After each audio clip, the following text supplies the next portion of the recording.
Let's learn how to write a remainder as a fraction. So first we have 10 divided by 3. That's 3 remainder 1, because 3 times 3 is 9, and then we need one more to get to 10. But we can write that as a fraction.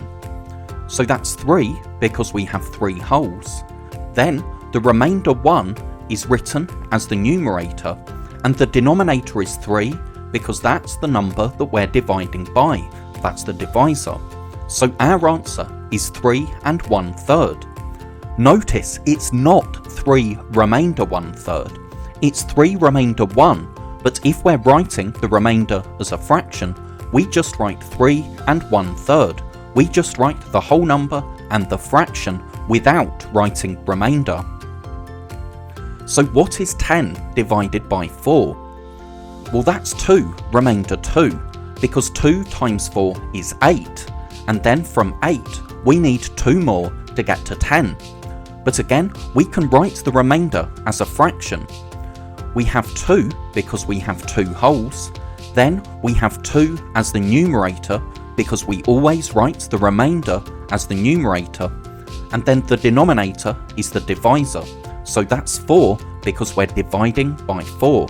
So our answer is 2 2/4. Now we have 709 divided by 5, so here we're going to need to use short division. 7 divided by 5 is 1 remainder 2, because 1 times 5 is 5, then we need 2 more to get to 7. 20 divided by 5 is exactly 4 with no remainder, but 9 divided by 5 is 1 remainder 4, because 1 times 5 is 5, but then we need 4 more to get to 9. So we can write 141 as our whole number, 4, so the remainder 4 as our numerator, and then the denominator is 5 because that's our divisor, that's the number we're dividing by.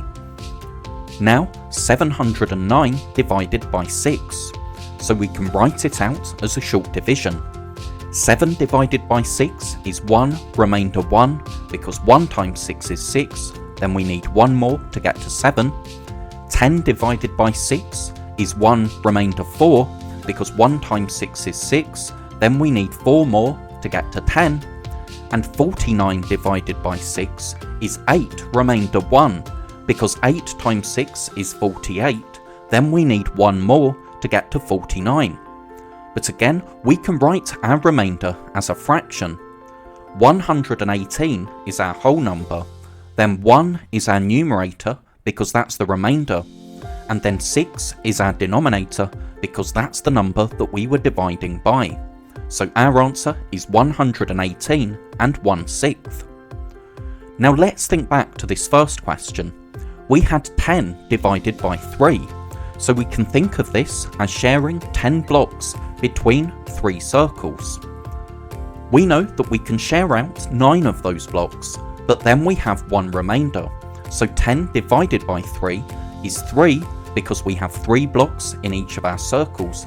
Remainder 1 because there's 1 block that we haven't been able to share out.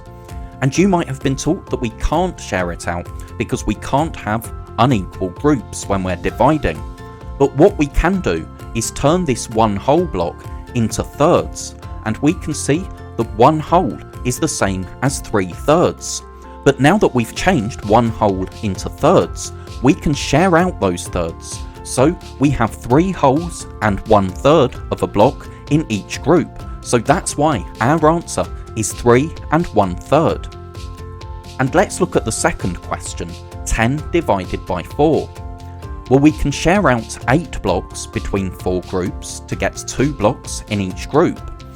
So 10 divided by 4 is 2 remainder 2, because there are 2 blocks in each group, but then there are 2 blocks that we haven't been able to share out.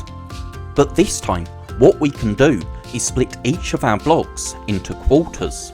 And the reason we're splitting them into quarters, not into thirds like we did in the last question, is because we're dividing by 4. So we split each block into 4 quarters, which can be shared out, and then we can split this block into quarters as well and share those out. So now we have 2 wholes and 2 quarters in each of our groups, and that's why our answer is 2 and 2 quarters. Now you might notice that 2 quarters is the same as 1/2, so we could push these blocks together to make 2 and 1/2. Thank you so much for watching. I really hope that was helpful. If you're a teacher or a parent, then please subscribe or go to keystage2maths.com to download resources for this lesson and many more. That's all for now. I'll see you in the next video.